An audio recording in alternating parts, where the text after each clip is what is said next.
Jessica Ashcroft, a stunningly beautiful 52-year-old, had built her fortune in the fiercely competitive world of biotechnology. Her company was a leader in brain interface technology, and Jessica was known for her sharp mind and relentless determination. She moved through life with the confidence of someone accustomed to getting what she wanted, whether in business or her personal life. Alex Breslin, a 20-year-old with brooding good looks, seemed like an unlikely match for the poised and polished Jessica. Alex had a troubled past, having dropped out of college and bounced from one dead-end job to another. However, a chance encounter with Jessica completely changed the direction of his life. Their relationship was unconventional, but it appeared to work for both of them. For Jessica, Alex provided the company of a young, vibrant man to ward off her loneliness, while for Alex, Jessica offered financial security and a taste of luxury he had never known. For nearly a year, their arrangement thrived quietly in the shadows of Riverton. But as summer turned to fall, a subtle shift in their dynamics set off a chain of events that would lead to bloodshed, forcing the entire community to confront the dark truths lurking beneath its perfect surface. Jessica's journey to wealth began in the middle-class suburbs of Boston. Born to a high school chemistry teacher and a librarian, Jessica showed a natural talent for science and a deep curiosity about the human mind from an early age. Her parents, recognizing her potential, worked hard to provide her with every educational opportunity they could afford. At 16, her life took a dramatic turn when her science fair project on neurotransmitters caught the attention of a visiting MIT professor. Impressed by her talent, he became her mentor, guiding her through advanced studies and eventually into MIT's prestigious neuroscience program. There, Jessica's ambition soared. During her graduate studies, her research on neuroplasticity attracted the attention of several biotech startups, and by age 25, she had secured her first patent and was working for a company focused on brain-computer interfaces. Under her leadership, the company thrived, with its stock price soaring as they made groundbreaking advancements. With each success, Jessica's wealth and influence grew, but so did her reputation for being ruthless. Former colleagues often whispered about her ability to charm, manipulate, and exploit weaknesses. However, Jessica's personal life was far less successful. She went through a series of short-lived marriages, each ending when her partners realized they couldn't compete with her true love, her work. Her first marriage to a fellow researcher from MIT lasted 3 years before he filed for divorce, citing emotional neglect. Her second husband, a charming venture capitalist, lasted 5 years before suspicions of infidelity led to a bitter breakup. After her third divorce at 48, from a younger art dealer who accused her of being obsessively controlling, Jessica swore off traditional relationships. Instead, she sought out much younger men, attracted to their vitality and the simplicity of purely transactional relationships. This lifestyle allowed her to maintain control while fulfilling her needs for companionship and intimacy. Yet, as she neared 50, a creeping loneliness began to settle beneath her polished exterior, making her vulnerable to the allure of Alex Breslin and the toxic jealousy that followed. Alex's early life was vastly different from Jessica's. Born in rural Pennsylvania, he was the youngest of 4 children in a family teetering on the edge of financial ruin. His father, a long-haul trucker with a drinking problem, was rarely home, while his mother struggled with depression and the demands of raising 4 kids. From a young age, Alex learned to take care of himself. Blessed with good looks and natural charm, he quickly realized he could use these traits to his advantage. By high school, he had mastered the art of coasting through life with minimal effort, relying on his charm to get by despite poor academic performance and frequent disciplinary issues. Surprisingly, Alex's SAT scores were high, hinting at an intelligence he rarely applied. Combined with his talent on the basketball court, this earned him a scholarship to a small liberal arts college in Philadelphia. However, the freedom of college life proved too tempting for Alex. Away from the strict oversight of his family and teachers, he fell in with a party crowd, and his grades plummeted. By the end of his freshman year, Alex had lost his scholarship. Too embarrassed to return home, he decided to stay in Philadelphia, bouncing between low-paying jobs and sleeping on friends' couches. During this aimless period, Alex's path crossed with Jessica. While working as a barista in a high-end cafe popular with business executives, Alex caught Jessica's eye one rainy Tuesday morning. She was intrigued by his easy smile and the hint of vulnerability behind his confident exterior. For Alex, Jessica represented everything he thought he wanted: sophistication, success, and a life far removed from his modest upbringing. Their initial flirtation quickly turned into something more. Jessica, captivated by Alex's raw potential and eager to mold him into her ideal partner, made him an offer. She would support him financially and introduce him to her world of luxury in exchange for his exclusive companionship. With mounting debts and few prospects, Alex couldn't refuse. Soon after, Jessica invited Alex to an exclusive gallery opening, making it clear this was more than a casual invitation. On the night of the event, she arrived at his rundown apartment with a tailored suit, perfectly fitted to his frame. At the gallery, Jessica guided him through the evening, whispering explanations about the art and introducing him to her circle as her young protégé. For Alex, it was a thrilling glimpse into the life he had always dreamed of. He easily slipped into the role of Jessica's charming, artistic young companion, feeding off the approving looks and engaging in lively conversations with her peers at social events. As the gallery night progressed, the attraction between them became undeniable, leading to a passionate encounter at Jessica's luxurious penthouse. The next morning, Jessica laid out her proposal. She would provide Alex with a generous monthly allowance, cover his education if he wanted to return to school, and introduce him to opportunities he had only dreamed of. In exchange, she required his companionship, discretion, and loyalty. Desperate to reinvent himself and escape his directionless life, Alex accepted without hesitation. The next few months were a whirlwind. Jessica moved Alex into the guest house on her sprawling estate, replaced his wardrobe with designer clothes, and introduced him to a life of luxury he had never known. She enrolled him in art appreciation classes, hired a personal trainer to perfect his already fit physique, and taught him the finer points of wine tasting and upscale dining.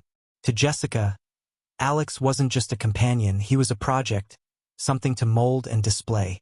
She took immense pride in the envious stares they received at events, flaunting her young, handsome partner like a trophy. For Alex, the relationship offered excitement and security. He embraced his new role with enthusiasm, eager to prove his worth and hold onto the luxurious lifestyle he was quickly becoming accustomed to. Their physical relationship was intense, with Jessica introducing Alex to new experiences that pushed his boundaries, always maintaining control. This dynamic spilled over into other areas of their relationship as well. As summer faded into autumn, Jessica and Alex settled into a comfortable routine of lavish vacations, high society events, and intimate evenings together. To the outside world, they seemed like an unusual but happy couple. However, beneath the surface, a storm was brewing, one rooted in jealousy and obsession that would soon shatter their fragile arrangement. The first cracks appeared with the arrival of Emily Thompson, a 20-year-old art history major at the local university.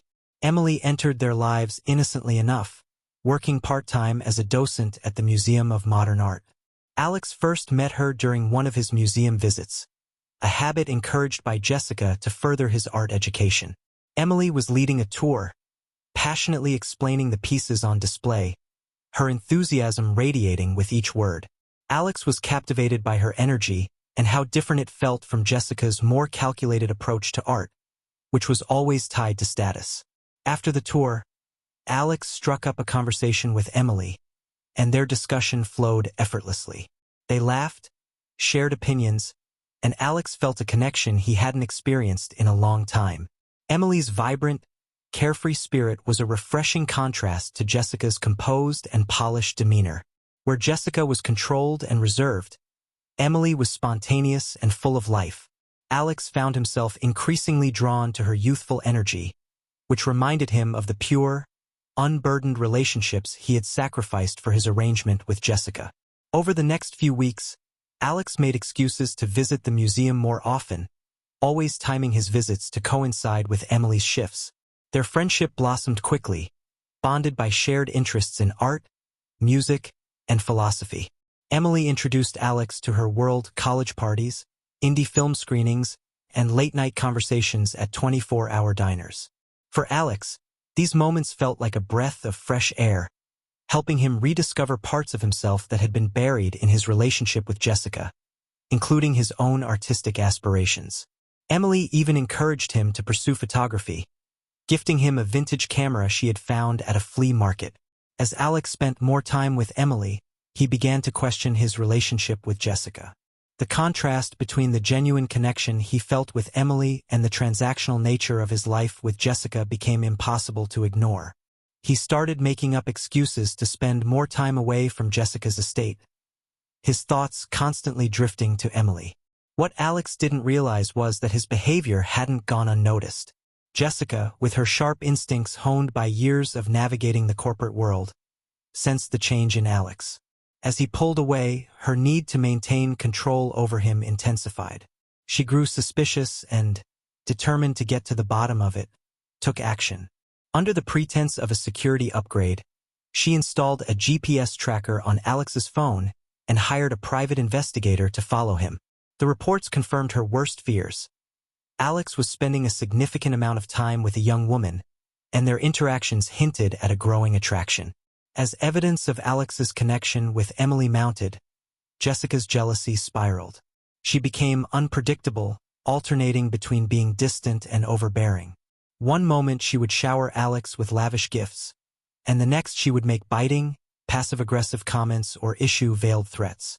Her once steady demeanor began to crumble, and the toll of her suspicion spilled over into her professional life. She snapped at employees, became distracted during meetings, and her assistant noticed she had been drinking more, finding empty wine bottles in the office trash. Unable to bear her suspicions any longer, Jessica confronted Alex after one of his late nights out. It happened at a gallery event, where they were supposed to be the perfect couple. Across the room, Alex spotted Emily, laughing with a group of friends, her vibrant energy standing in stark contrast to the suffocating atmosphere that surrounded him. For a moment, time seemed to stop as their eyes met, and all the suppressed emotions and longing rushed back into Alex's chest. Emily's face shifted from joyful to concern as she noticed Alex's tense, defeated expression. Jessica, who had been chatting with a colleague, noticed the change in Alex's demeanor and followed his gaze. Her face hardened when she saw Emily, the woman who had come to symbolize everything Jessica feared losing. The sense of control she had fought so hard to maintain was slipping. Without missing a beat, Jessica excused herself from the conversation and gripped Alex's arm tightly, steering him towards a quiet corner of the gallery. Her voice was low and cold as she whispered, "You promised. I saved you, Alex. Don't think for a second that I won't follow through if you break that promise." Alex, already at his breaking point, could barely register her words. His mind was spinning, the walls closing in as Jessica's manipulation and his guilt over the past collided in his thoughts. He felt his resentment bubbling to the surface, no longer able to be contained by the fear of blackmail. He had allowed himself to be controlled, suffocated by Jessica's wealth, power, and threats, but now he had reached his limit. After the gallery event, Alex remained silent during the ride home, lost in his thoughts. Jessica, sensing his detachment, remained tense, her possessive paranoia mounting. Back at the estate, their conversation escalated into a full-blown argument. Jessica demanded that Alex cut all ties with Emily once and for all, threatening again to expose his secret. But this time Alex snapped. "No more, Jessica," he said, his voice low but firm. "I'm done with you controlling my life." Jessica, taken aback by his defiance, lashed out. "You think you can walk away from me after everything I've done for you? I own you, Alex. You're nothing without me. I could destroy you with a single phone call." Alex's fury, built up over years of pent-up frustration and guilt, erupted all at once. He had been suffocating under Jessica's control for too long, and now, with his breaking point reached, he couldn't hold back the torrent of emotions any longer. The tension that had been building between Alex and Jessica for months exploded in that fateful moment. Overcome with rage and desperation, Alex, no longer able to see a future bound to Jessica's suffocating grip, shoved her during their confrontation. Jessica stumbled backward, her eyes wide with shock, and fell. The room fell silent as her head struck the edge of a marble table, blood pooling quickly beneath her. Alex froze, the reality of what had just happened crashing over him. He knelt beside her, calling her name, shaking her shoulders in panic, but Jessica didn't respond. The life that had once been driven by power and control was extinguished in an instant. In a state of shock, Alex stumbled back, terror gripping him as he realized he had crossed a line from which there was no return. As the weight of his actions settled in, Detective Sarah Miller began piecing together the complexities of the case. Jessica's obsessive control over Alex, her blackmail, and the secret surveillance she had conducted revealed her as the aggressor in their volatile relationship. The detective now faced the challenge of proving that this was not a premeditated murder, but a tragic culmination of a toxic, manipulative dynamic. As Alex remained on the run, the public became divided. Some saw him as a villain who had killed a wealthy, successful woman, while others viewed him as a victim of Jessica's controlling behavior. The media sensationalized the details: Jessica's wealth, Alex's younger age, and Emily's involvement, fueling the narrative of a love triangle gone wrong. Emily cooperated fully with the authorities, providing messages and explaining her close bond with Alex, based on mutual respect and emotional connection. Something Jessica had grown increasingly threatened by. Overcome with guilt, Emily admitted she had no idea about the extent of Jessica's obsession until it was too late. After nearly a week on the run, Alex was found hiding in a remote family cabin. When authorities arrived, he surrendered without a fight, exhausted and emotionally shattered. He was arrested and charged with second-degree murder, though his defense team quickly moved to argue self-defense. During the trial, both Alex's and Jessica's lives were scrutinized. The prosecution painted Alex as a manipulative younger man who had taken advantage of Jessica's wealth before killing her in cold blood. However, the defense argued that Alex had been driven to desperation by an abusive, controlling partner. They emphasized Jessica's blackmail, obsessive surveillance, and the violent confrontation that led to her death. Emily testified in Alex's defense, describing Jessica's escalating paranoia and the isolation Alex had experienced under her control. The jury was left to decide whether Alex's actions were justified or if he had committed a crime in the heat of passion.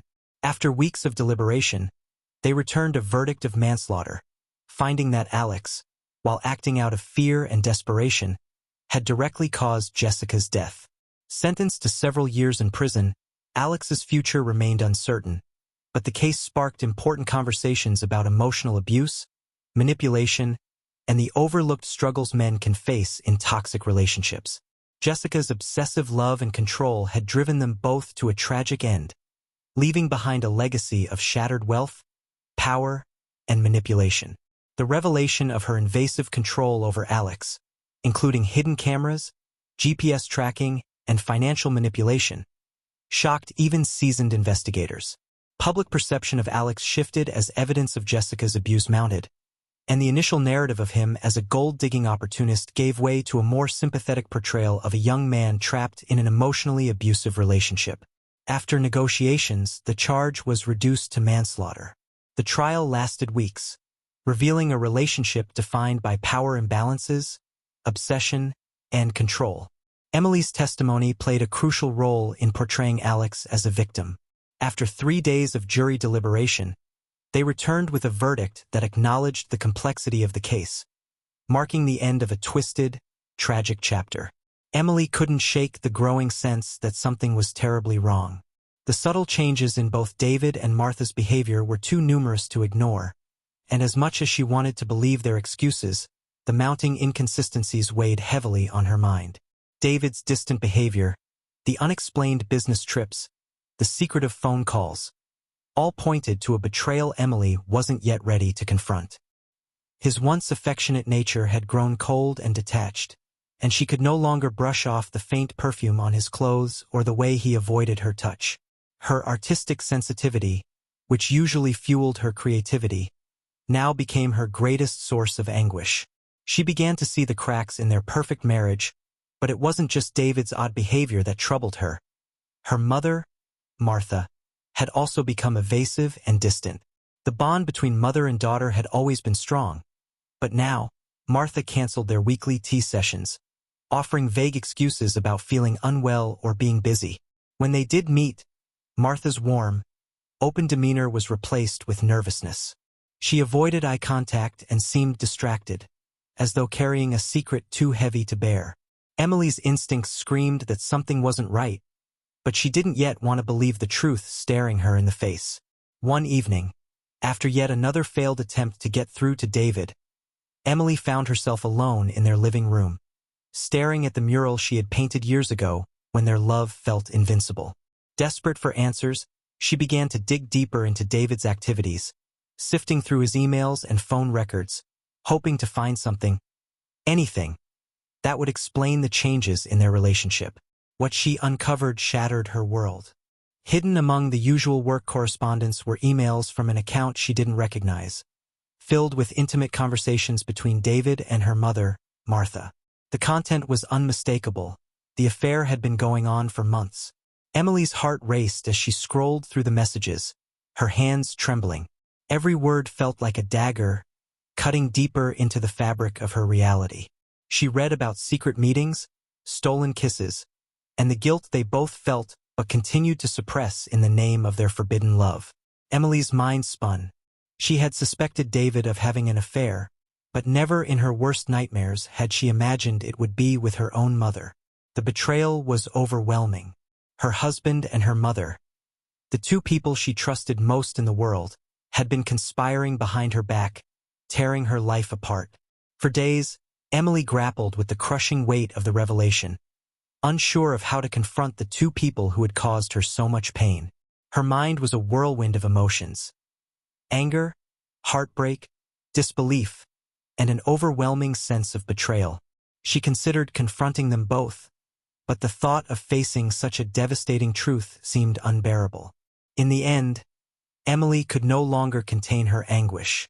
One evening, after David had returned home from yet another supposed business trip, she confronted him. Her voice shook with fury as she revealed what she had discovered: the emails, the lies, the betrayal. David, caught off guard, stood frozen, his face draining of color. There was no denying it now. As the confrontation escalated, Emily's heartbreak poured out in a torrent of accusations. David's feeble attempts to explain or justify his actions only made things worse. The man she had once loved and trusted was now a stranger, someone capable of betraying her in the worst possible way. In a fit of desperation, Emily stormed out of the house, leaving David to face the wreckage of their marriage alone. She drove to Martha's cottage, where the final confrontation would take place. When Emily arrived, Martha was sitting in her garden, tending to her beloved roses, completely unaware that her daughter had uncovered the truth. As soon as Emily approached, the tension in the air became palpable. Martha sensed something was wrong, but before she could speak, Emily confronted her mother with the same raw pain and anger she had unleashed on David. Martha's face turned pale as Emily revealed what she knew, and the guilt that had been gnawing at her for months finally broke through. She didn't try to deny it, and tears welled up in her eyes as she apologized, but it was too late. The damage had been done. Emily, consumed by heartbreak and betrayal, could no longer bear to look at her mother. She turned and walked away, leaving Martha alone in the garden, surrounded by the flowers that had once brought her so much joy. In the weeks that followed, Emily cut ties with both David and Martha, unable to forgive either of them for the betrayal that had torn her life apart. The once picture-perfect love story of Emily and David, and the close bond between mother and daughter, had crumbled into ruins. What remained was the painful truth that trust, once broken, could never be fully mended. The Fairweather family, once the epitome of success and happiness, was now a cautionary tale of how secrets and lies can destroy even the strongest of bonds. As news of the incident spread throughout Creekside, the town was engulfed in a whirlwind of gossip and speculation. Emily's once revered status as a beloved art teacher was shattered overnight, replaced by whispers and judgment from neighbors and acquaintances. Social media exploded with opinions, dividing the community into factions. some sympathizing with Emily's anguish and others condemning her for her violent actions. At the hospital, David's condition remained critical. The doctors fought tirelessly to save him, performing multiple surgeries to repair the damage caused by the bullet. Friends and colleagues gathered in the waiting room, their faces reflecting a mix of concern and disbelief. As the hours stretched into days, hope waned, and the atmosphere grew heavy with anxiety. Many in the community had admired David for his professional success and charm. Now, they found themselves grappling with the reality of his fractured life and the consequences of his choices. Martha, too, felt the fallout of the affair. The guilt of her actions consumed her, and she withdrew from the world. Friends reached out, but she shut them out, preferring solitude to the harsh scrutiny of her peers.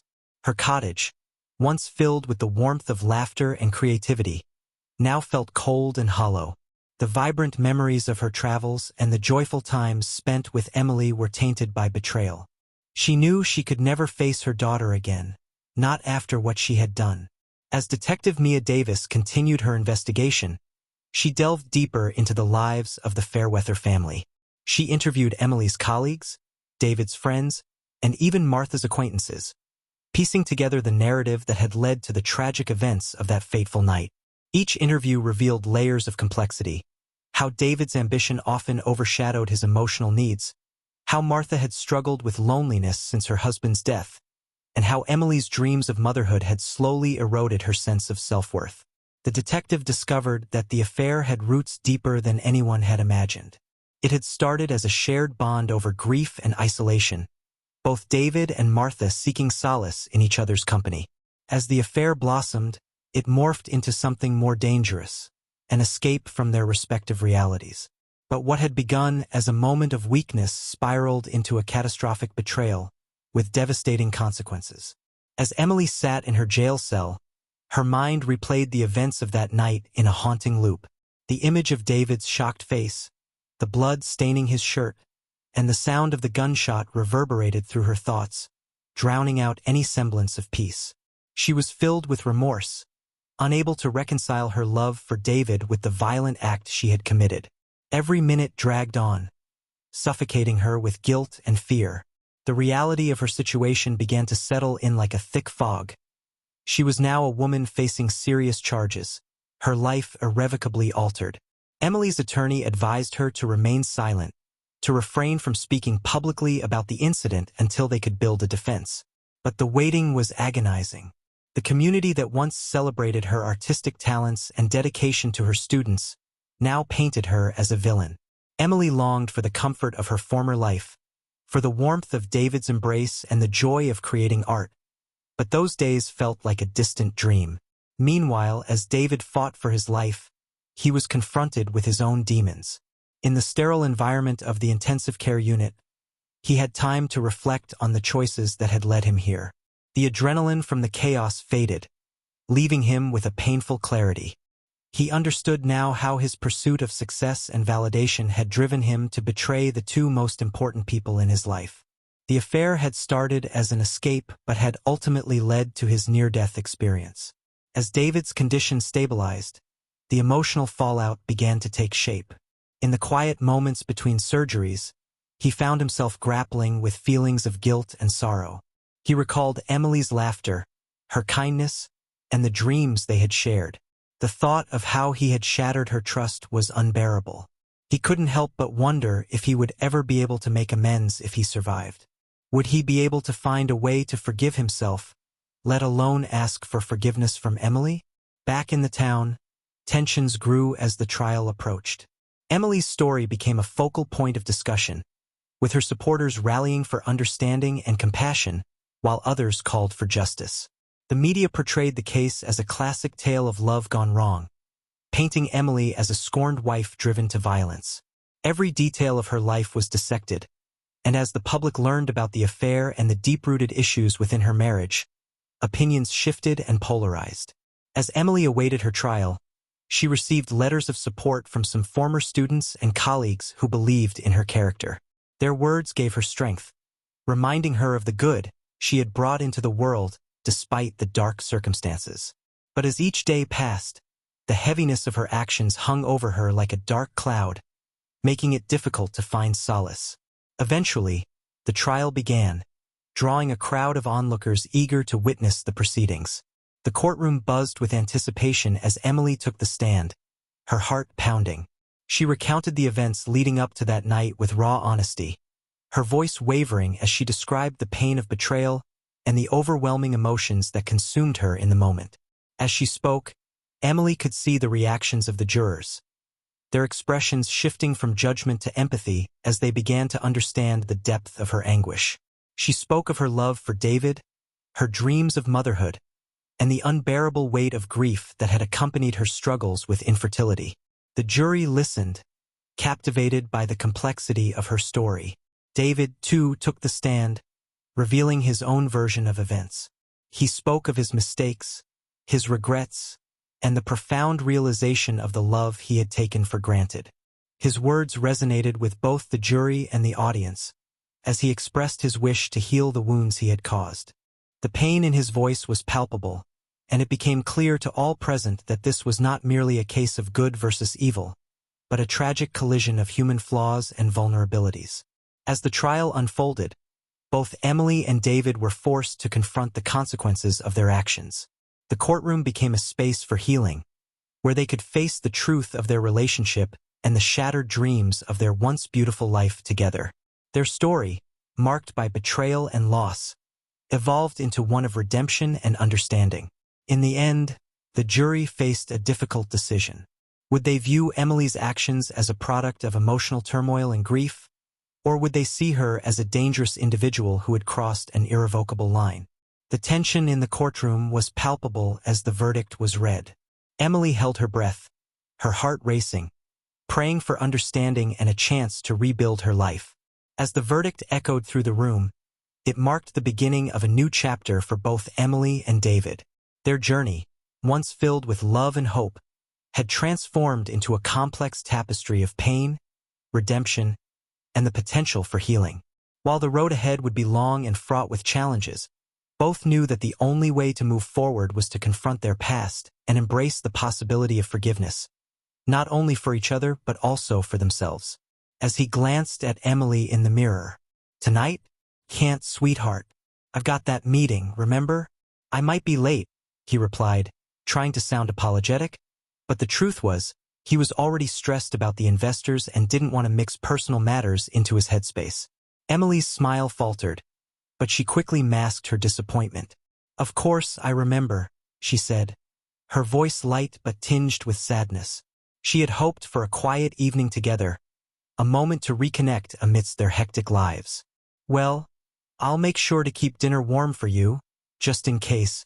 As she turned to leave, David felt a pang of guilt. He loved her, but the pressures of his work often overshadowed their relationship. He resolved to make it up to her soon, but in the back of his mind, he could sense an underlying tension that had begun to creep into their lives. Meanwhile, Ivy was already awake, immersed in her studies for her psychology degree, while James was busy preparing for a meeting at his new job in marketing. The siblings shared a brief breakfast together, exchanging light banter, but an undercurrent of unspoken feelings hung in the air. Ivy's discomfort with her father's remarriage lingered, and James often played the peacemaker between them, sensing Ivy's unrest but not knowing how to address it. As the day progressed, the Walker home buzzed with activity. Emily spent time in the garden, tending to the flowers she had planted earlier that spring. It was her way of escaping the tension inside, a moment of peace among the vibrant colors and sweet scents. Yet, her mind was elsewhere, replaying their last conversation and the growing distance between her and David.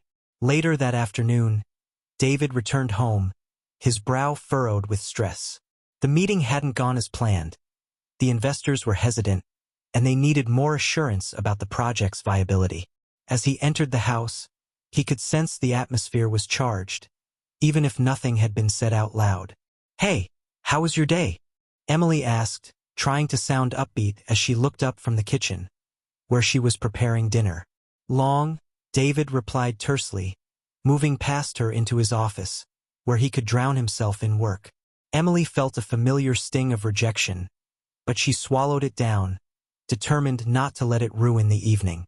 The night wore on, and dinner went cold as David buried himself in paperwork, and Emily tried to occupy her mind with a novel. Their attempts at conversation fell flat, and Emily felt a sense of isolation growing. As the hours passed, Ivy and James returned home from their respective outings, and the family gathered in the living room. They made small talk about their days, but the tension remained, thick and suffocating. Emily sat on the couch, watching her family interact, and felt a pang of longing for the connection that seemed to elude them. As night fell and darkness enveloped Maple Grove, Emily finally mustered the courage to approach David. "Can we talk?" she asked softly, her heart racing. David looked up, his expression weary. "I'm really not in the mood right now, Em. It's been a rough day. Please," she pressed, desperation seeping into her voice. "I just want to understand what's going on with us." David sighed, running a hand through his hair. "Can't this wait? I need to focus on work." Emily's heart sank, and she nodded, retreating back to her seat. It felt as though a wall had gone up between them, one she was desperate to break down. The following day, the tension escalated. Ivy, feeling the weight of the family's unspoken problems, finally confronted David during breakfast. "Dad, we need to talk about how things have been lately," she stated, her voice steady but laced with urgency. David raised an eyebrow, surprised by his daughter's assertiveness. "About what?" "About you and Emily. It feels like you're both living in different worlds. You can't just ignore the issues," Ivy pressed, frustration evident in her tone. "Don't you think I'm trying?" David retorted defensively. "It's not easy blending two families." Ivy, James, sensing the growing conflict, chimed in, "Maybe we can all sit down and talk about this? It's not just you and Emily. We're all part of this family." But David shook his head. "I don't want to have a family meeting. We'll figure it out." Later that night, after a long day filled with simmering emotions, Emily found herself lying in bed, staring at the ceiling. The silence between her and David was deafening, and she felt a growing despair settle in her chest. As she drifted into sleep, the familiar sense of unease gripped her once more. She could hear whispers in her mind, the nagging feelings of doubt, the unresolved tensions, and the fear that their picture-perfect life was on the verge of unraveling. The following week brought a turning point. Emily had taken a day off work to focus on herself. She ventured to a local cafe, hoping for a moment of tranquility and reflection. As she sipped her coffee, she noticed an old friend, Sarah, sitting at a nearby table. They hadn't spoken in years, but the warmth of recognition washed over them as they exchanged greetings. Their conversation flowed effortlessly, and Emily found herself opening up about her struggles. Sarah listened attentively, validating Emily's feelings and encouraging her to voice her frustrations to David. For the first time in a long while, Emily felt a glimmer of hope. Maybe addressing the issues head-on was the answer. That evening, as David returned from work, Emily was ready. She sat him down, her heart pounding but resolved. "We need to talk," she said firmly, her eyes locking onto his. David's expression shifted from surprise to concern. "What's wrong?" "It's us. We're not okay," Emily admitted, the words spilling out. "I can't pretend everything's fine when it's not. We need to address what's going on, or this will just continue to fester." For the first time in weeks, David looked at her as though he truly saw her. "You're right. I've been avoiding this, thinking it would just resolve itself. But it's not fair to you or to us." As they talked late into the night, unearthing their fears and frustrations, a sense of relief washed over Emily. The more they spoke, the clearer it became that their love was still there, buried beneath the weight of their struggles. It wasn't going to be easy, but they had taken the first step toward healing. Their journey wasn't over, but now they were willing to face it together. The road ahead was uncertain, but for the first time in a long while, they were ready to confront the reality of their lives and the future they wanted to build together. Their pact was born of desperation and a shared burden, and they knew it wouldn't be easy. The next morning, they sat in the kitchen, the atmosphere thick with tension. Ivy stirred her coffee absent-mindedly, her heart racing. Emily, on the other hand, appeared more composed, although her hands trembled slightly as she wrapped them around her cup. "Are you sure we're ready for this?" Ivy asked, her voice barely above a whisper. Emily looked up, her eyes resolute. "We have to do this. For James. He deserves justice, and we can't keep living this lie." As the day progressed, they steeled themselves for the confrontation. David was due back from a business meeting around dinner time, and they had both agreed to address the issue as soon as he arrived. The minutes felt like hours, and as the sun dipped below the horizon, Ivy could feel her anxiety bubbling to the surface. When David walked through the door, he was met with an unusual silence. The air in the room felt charged, and his smile faded as he noticed the serious expressions on Emily and Ivy's faces. "Is everything okay?" he asked, concern etched in his features. "We need to talk," Emily said, her voice steady despite the storm brewing inside her. David's brow furrowed, but he nodded and followed them into the living room. They sat down, and Ivy could feel her heart pounding in her chest. "Dad," Ivy began, her voice quivering, "there's something we need to tell you. Something about James." David leaned forward, his expression shifting from concern to confusion. "What do you mean? What about James?" "James isn't missing," Ivy said, forcing herself to meet her father's gaze. "He's dead. And you know what happened that day?" David's face paled, and for a moment, he seemed at a loss for words. "What are you talking about?" he stammered, but there was a crack in his calm facade. Emily took a deep breath, her voice firm.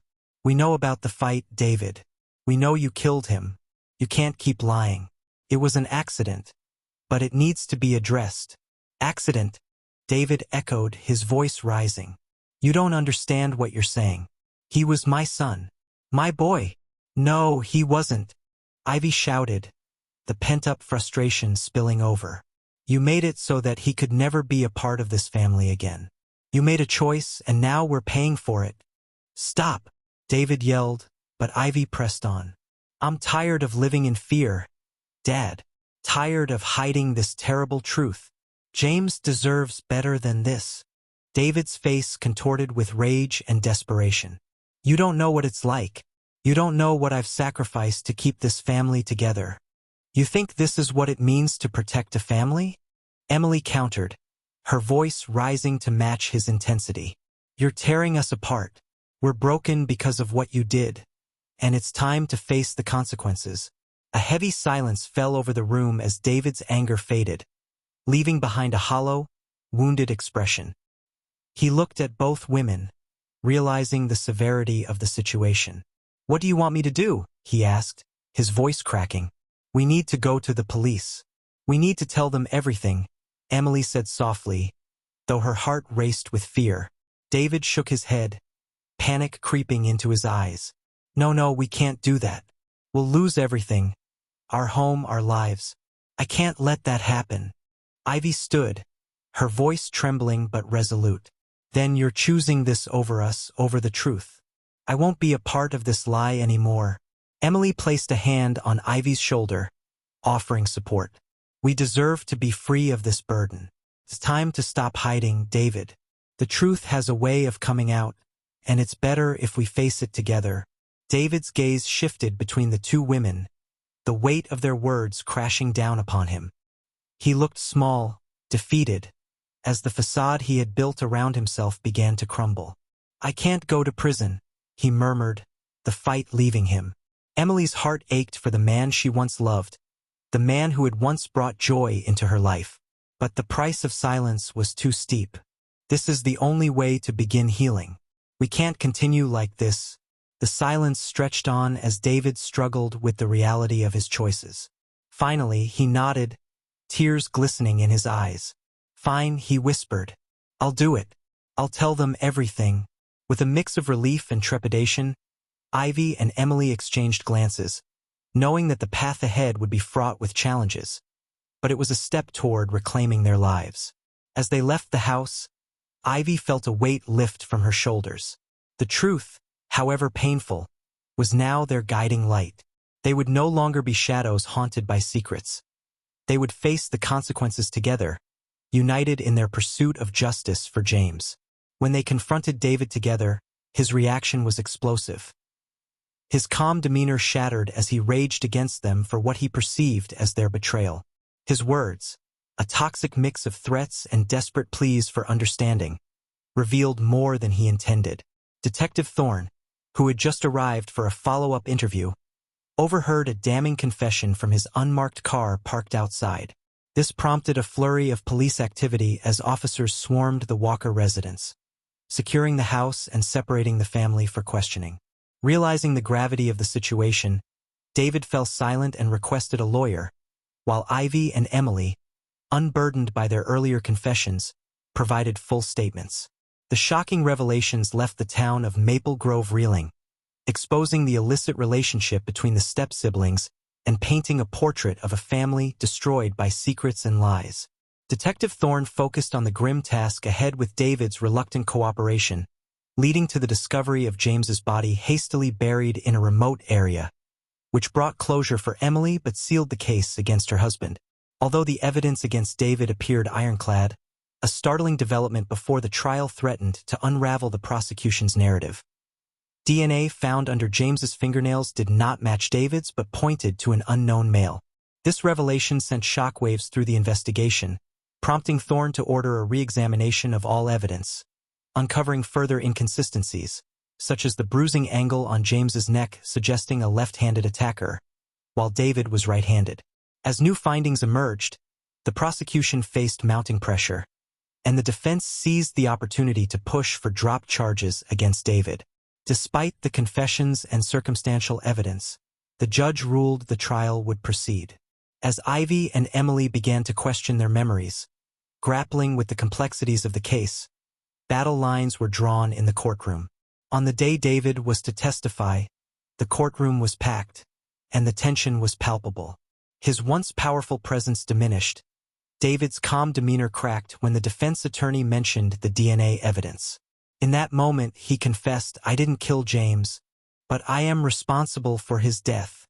He recounted how he had walked in on Ivy and James together, and in a fit of rage, before he could react, Ivy had lashed out violently. David revealed that he had staged the scene to protect Ivy, believing he could handle the consequences better than she could. His emotional confession left the courtroom in stunned silence as Ivy sat frozen, and Emily collapsed in silent sobs. Detective Thorne, his case shattered but instincts proven right, began to mentally reconstruct the investigation in light of this revelation. As David was led from the stand, the courtroom remained silent, grappling with the heart-wrenching twist in a case that had defied expectations. The judge declared a mistrial due to the chaos, forcing both sides to reassess their strategies.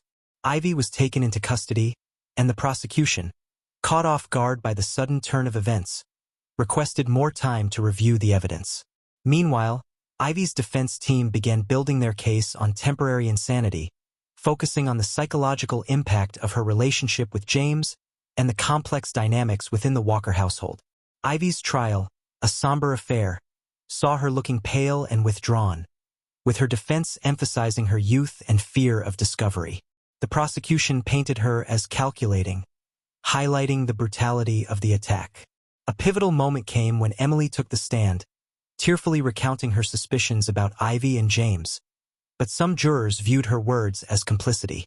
After tense deliberations, Ivy was found guilty of second-degree murder, with the jury rejecting her insanity plea but acknowledging the lack of premeditation. The judge sentenced her to 18 years in prison, while David, found guilty of obstructing justice and filing a false report, received a 5-year sentence with 2 years suspended. As the Walkers left the courtroom for the final time, the community of Maple Grove began the slow healing process, grappling with the reality that darkness can fester even behind perfect facades. The tragic fall of the Walker family served as a reminder that secrets, no matter how hidden, will eventually come to light, with far-reaching consequences. Emily Clark, a young attorney on the fast track in corporate law, had met James Miller at a charity event, and their whirlwind romance led to a seemingly perfect life. But neither could foresee how quickly their fairy tale would unravel. The first year of Emily and James's marriage appeared perfect on the surface, as Emily left her job in Richmond to embrace the role of the ideal society wife, immersing herself in charity work and social events. However, behind closed doors, their relationship began to crumble. James's controlling nature, initially masked as protectiveness, became overwhelming. He scrutinized her every move, critiqued her decisions, and gradually cut her off from her old friends and colleagues. Emily felt trapped in a luxurious life devoid of freedom, and her once vibrant personality faded under the weight of James's demands. When she attempted to return to her legal career, James swiftly shut her down, insisting that her place was by his side. As their arguments increased and silences stretched longer, they maintained a flawless public image, hosting lavish dinner parties and making appearances at significant social functions. But those who knew them well sensed the underlying tension. By the time their 5th wedding anniversary arrived, the love they once shared had withered. They no longer slept in the same bedroom, and their conversations had dwindled to brief discussions about household duties and social commitments. It was during this period of frustration that James's 18-year-old son from his first marriage, Alex, entered the picture, unknowingly igniting a series of events that would lead to tragedy. Alex arrived in Sunnyside with a rebellious attitude and a troubled past, having been raised mostly by nannies and boarding schools after his parents' bitter divorce. Following a rough freshman year in college, where he faced academic probation and rehab for alcohol abuse, James gave Alex an ultimatum: come home, work for his father's company, or be cut off financially. Reluctantly, Alex agreed, and when he met Emily for the first time, their initial awkwardness soon gave way to a growing attraction. As James put Alex to work, Emily found herself increasingly drawn to him, captivated by his rebellious spirit and youthful energy. The turning point came one hot August night when James was away on business, leaving Emily unable to sleep in the oppressive heat. When she found Alex in the kitchen, shirtless and glistening with sweat, unspoken tension filled the air. As they shared their frustrations and dreams, they leaned in and kissed, a reckless act that would have far-reaching consequences. In the days that followed, they tried to convince themselves that the kiss was a fleeting moment, but the attraction between them intensified. Their first real affair occurred 2 weeks later when James passed out after drinking too much.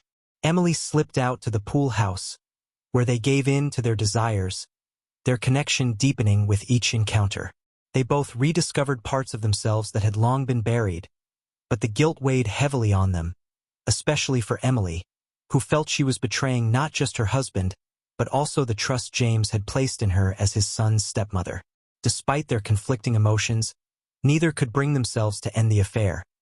Instead, they became bolder, meeting in secret locations, exchanging passionate emails, and even taking weekend trips together under false pretenses. As autumn arrived, Emily's double life became harder to maintain. She fulfilled her duties as the perfect society wife by day, attending charity lunches and standing by James at corporate functions. But in the hidden moments away from prying eyes, she transformed in Alex's arms, ignited by a passion missing from her marriage. The strain of living a lie took its toll. Emily lost weight and battled dark circles under her eyes, while Alex's performance at work began to slip as he grew distant from his coworkers. Despite the mounting pressure, their desire for each other only intensified, leading them to take greater risks. On one occasion, James unexpectedly returned home, forcing Alex to hide under the bed for hours, while another time, a nosy neighbor nearly caught them in an intimate embrace in the garden. The constant fear of being caught only seemed to heighten the thrill for both Emily and Alex. They reveled in the excitement of their secret messages, their code words, and the elaborate plans they devised just to steal a few moments together. However, beneath the surface, doubt began to creep in. Emily started to question whether she was truly in love with Alex or simply infatuated with the idea of escaping her stifling life. Alex, too, was wrestling with his emotions. Despite his years of anger and resentment toward his father, he couldn't shake the guilt of betraying James in such a personal way. As the days grew shorter and the leaves began to fall, both Emily and Alex knew that their secret couldn't last forever. They were living on borrowed time, and something had to give. Neither of them, however, was prepared for the violent and devastating way their world would come crashing down around them. When October arrived, bringing a chill in the air and the first signs of an approaching storm. The tension in the Felton household had been steadily building. James, once content to lose himself in work and a bottle of scotch, began to notice the subtle shifts in both his wife and son. As the weeks passed, his suspicions grew stronger. He observed Emily's newfound interest in her appearance, buying expensive clothes and spending extra time at the salon. Alex, usually moody and argumentative, had become oddly compliant. He agreed to work late without fuss and even joined James for a drink after work, something that had been rare before. The turning point came one day when James overheard two of his employees whispering at the factory. They quickly fell silent when he approached, but not before James caught a mention of Alex's name along with a hint about his wife. That small seed of doubt began to fester. James's behavior changed subtly but noticeably. He started coming home at random hours, no longer sticking to his usual schedule. His eyes would sweep over the house as if searching for something. He began asking Emily casual but pointed questions about her day and inquiring about Alex's whereabouts with a quiet intensity. Around town, whispers were starting to circulate. Sharp-eyed neighbors had noticed Emily's car parked by the lake at unusual times and Alex sneaking out late at night. But Emily and Alex, wrapped up in the thrill of their affair, were completely unaware of the growing suspicions around them. They continued their secret meetings, each one more daring than the last, believing their careful planning and discretion were foolproof, never imagining just how close they were to being discovered. As Halloween approached, with its costumes and hidden secrets, the truth was inching closer to the surface. The stage was set for a confrontation that would not only tear apart the Felton household, but also forever change the peaceful facade of their small community. The evening of October 30th, 2018, started like any other. Over dinner, James mentioned that he would be working late that night. Emily and Alex exchanged subtle glances, their hearts racing at the prospect of being alone together. After James's car disappeared down the driveway, Emily waited the usual 30 minutes, just enough to ensure he wouldn't return unexpectedly, then quietly made her way to the pool house where Alex was waiting. Their embrace was filled with passion but also tinged with desperation. Both sensed that their time together might be running out. What they didn't know was that James hadn't gone to work. Acting on his growing suspicions, he had driven around the block and parked his car out of sight. Then he quietly crept back to the house. As he moved through the dark garden, a soft glow from the pool house windows caught his attention. He approached cautiously, and when he heard muffled voices and laughter, his worst fears were confirmed. Peering through a small gap in the curtains, James saw what shattered his world. Emily and Alex were entangled on the bed, their naked bodies illuminated by the flickering candlelight. The intimacy between them left no doubt about what was happening. For a moment, James stood frozen, unable to process the betrayal unfolding before his eyes. Then a blinding rage took over. Without thinking, he burst through the door. Emily screamed in shock, and Alex jumped up, scrambling to cover himself. What followed was a blur of violent chaos. James lunged at Alex, his fists landing blow after blow on his son's face and body. Emily tried to intervene, but James shoved her aside with such force that she crashed into a glass table, the shards cutting into her skin. The noise drew the attention of a neighbor, who quickly called 911, reporting the sounds of a violent fight. But by the time the police sirens could be heard in the distance, the confrontation had already spiraled into tragedy. In the struggle, James grabbed a heavy ashtray. Blinded by rage, he swung it at Alex. The sickening crack of the ashtray connecting with Alex's skull echoed in the small room. Alex collapsed to the floor, blood quickly pooling around his head. The sight of his son's motionless body seemed to snap James out of his rage. He stumbled backward, the bloody ashtray slipping from his hand.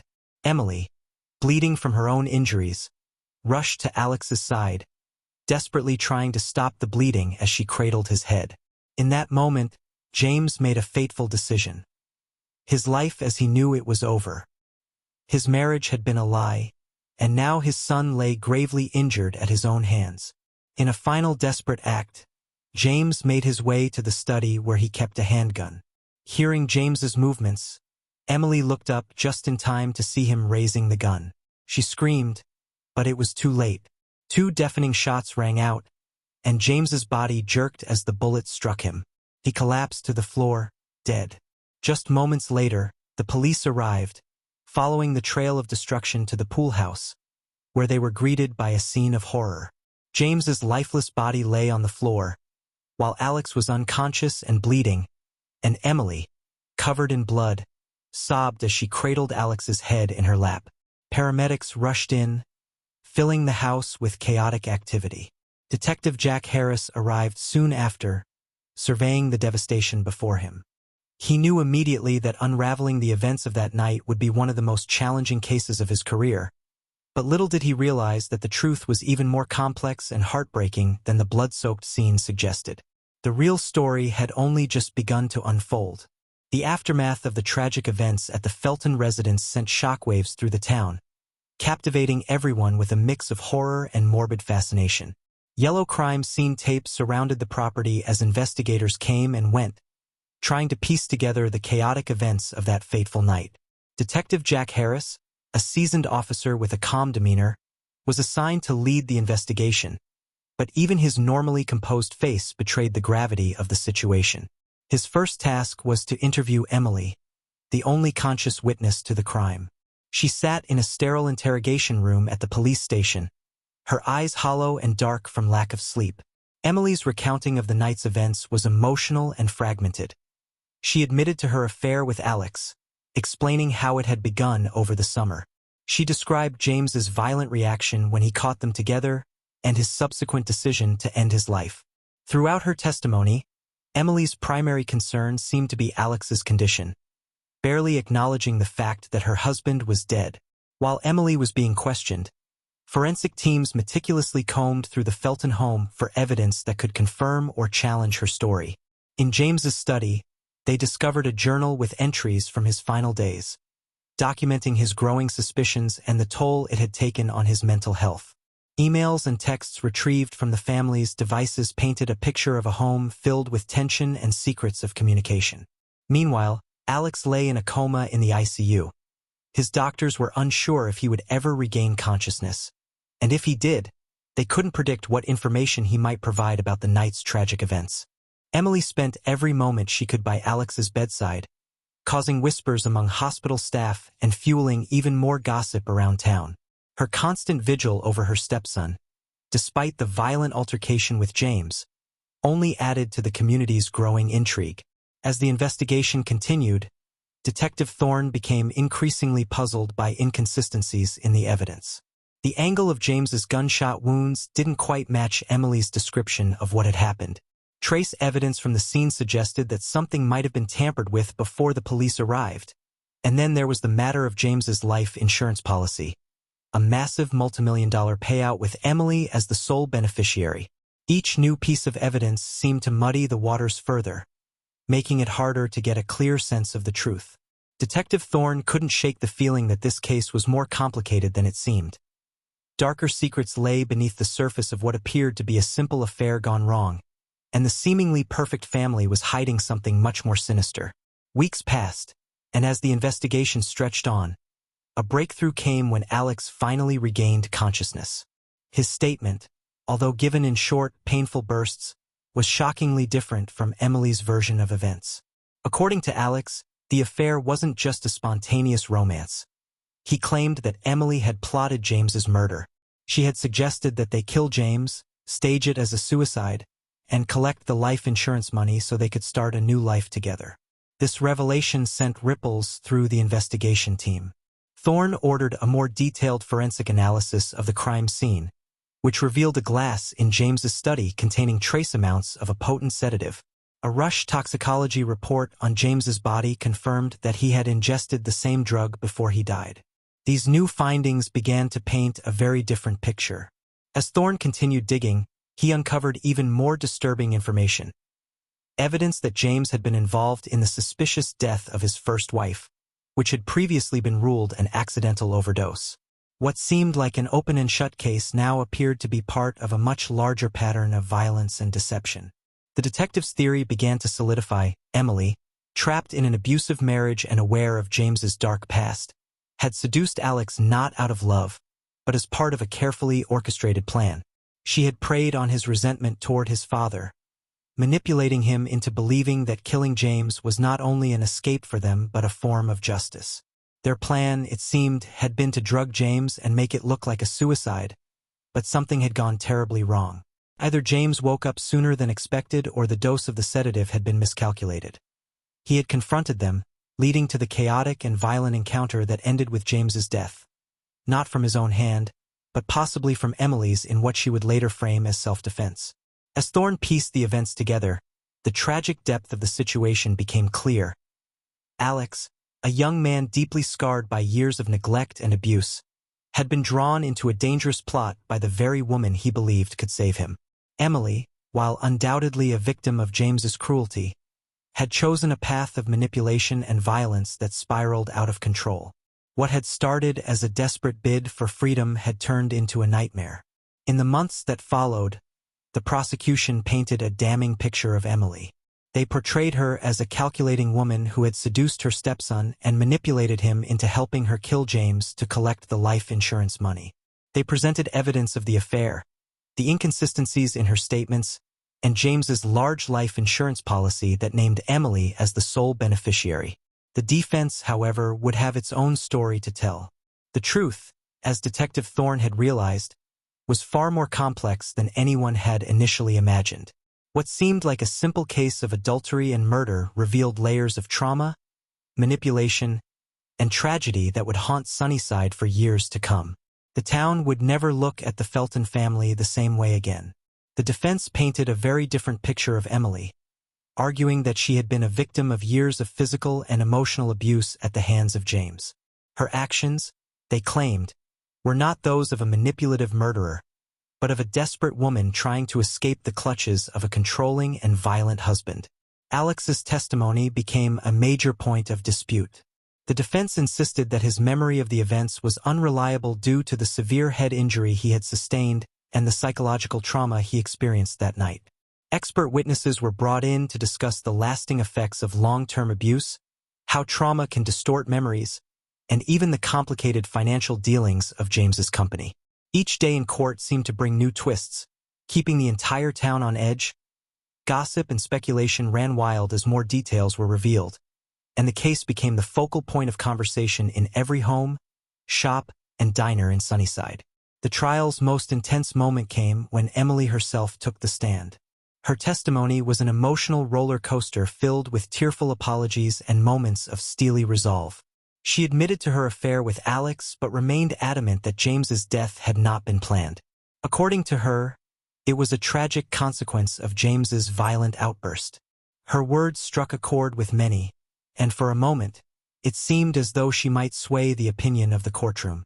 Emily's performance was so compelling that even those watching the televised trial couldn't decide what to believe. Was she a manipulative woman who had orchestrated a murder, or was she a victim of circumstances? Beyond her control, throughout the trial, Emily had maintained a composed and calm demeanor. However, when the final verdict was read, her facade crumbled. The judge handed down a sentence of life in prison without the possibility of parole, citing the premeditated nature of James's murder and the manipulation of Alex as key factors in the decision. The courtroom buzzed with a mix of reactions as people left the trial, some feeling justice had been served while others were unsure if they had witnessed the whole truth. In the end, the true impact of the Felton tragedy went far beyond the sensational headlines and courtroom drama. It sparked difficult conversations in households across the town, forcing people to confront the complexities of human nature, the hidden scars of abuse, and the tragic consequences that arise when people make desperate choices. The story of Emily, James, and Alex served as a stark reminder that beneath the surface of seemingly perfect lives can lie deep-seated pain, manipulation, and destruction. It was a tragedy that would leave a lasting mark not just on the Felton family, but on everyone who had watched it unfold.